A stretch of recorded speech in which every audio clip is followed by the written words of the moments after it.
The title of her speech is Adventures in Insomnia. Adventures in Insomnia. Karen Kaufman.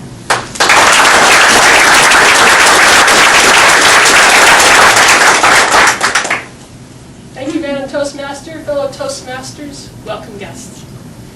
For as long as I can remember, actually, for longer than I can remember, I've had a difficult relationship with sleep. Even when I was a baby, instead of sleeping through the night, I'd wake up every couple of hours and start crying. What's that you say? All babies wake up every couple of hours and start crying? I didn't know that. Guess I wasn't as weird a baby as I thought I was. But still, even later, when I was older, when I was 3, 4, 5, and I know I should have been sleeping straight through 10, 11, 12 hours, I just couldn't do it. I'd lie awake in bed at night worrying about poor Jack. Sometimes it was the Jack who went up the hill with Jill and fell down and broke his crown. Sometimes it was that other Jack. I worried, would he be nimble enough? Would he be quick enough to jump over the candlestick? What if the candlestick had a candle in it? What if the candle was lit? What if he was barefoot? What if he burned himself? What if he knocked it over and started a fire? These are the kind of thoughts that tormented me all through my early childhood nights. I got older. I went to school. But sleeping at night didn't get any easier. But the thing about sleep is, it demands a certain portion of your time. If it can't get it during the night, it will take it during the day. I ended up sleeping through most of elementary school. The good thing about this was, my teachers loved me. I was the best behaved child in class. I never taught through their lessons. I never bothered the other kids. They were so appreciative. They rewarded me with straight A's.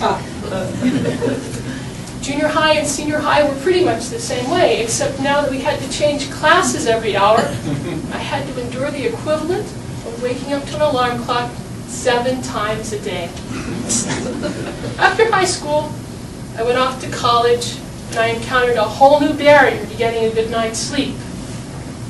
Roommates. I had 2. One was Sarah. She loved to stay up until the wee hours of the morning. And the other was Jessica. She liked to rise and shine at the crack of dawn. But one good thing about college was I discovered by accident, really, one day, a pretty good way of dealing with insomnia. One day, I sat down to study, opened my textbook to do the assigned reading, and 1 paragraph later, I was fast asleep. I started taking my textbooks to bed with me, along with a flashlight, so I could read them under the covers, and started to fondly think of them as my little giant sleeping pills. Eventually, I graduated from college, I went out into the real world, and I lived without roommates, and that was nice. But then the whole roommate sleeping issue came back to me about 3 years ago. I signed up to go on a tour of the British Isles, and the tour company offered 2 different options. There was single occupancy and double occupancy. If I would let the tour company match me up with a roommate, I could save $1,000. Well, it's a difficult decision. I entered into an interior debate with my 2 selves. Sleep worry ward Karen, and penny pincher Karen. Penny pincher won. But it was a Pyrrhic victory. I got this roommate. Her name was Diane. She was the nicest person you could ever hope to meet. Very accommodating. She even had the same bedtime I did. There was just one problem.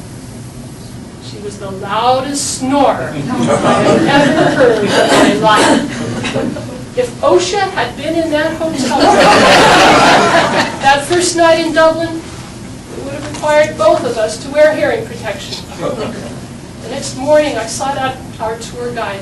I begged and pleaded to please be switched over to single occupancy. "Well, Miss Kaufman," she said, "it may take a little doing, but I think it can be arranged." It was arranged, and I never felt better about spending an extra $1,000 for anything. Now, over the years, I've gathered a number of hints and guidelines from various experts about how to get a good night's sleep.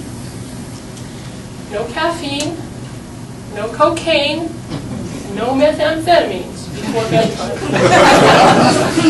Also, no alcohol, no eating, no exercising, no watching television, no computer use, and no liquids. Well, no anything before bed. Sleep in a dark, quiet room, preferably alone. If you wake up in the middle of the night, don't look at the clock, or you'll never get back to sleep.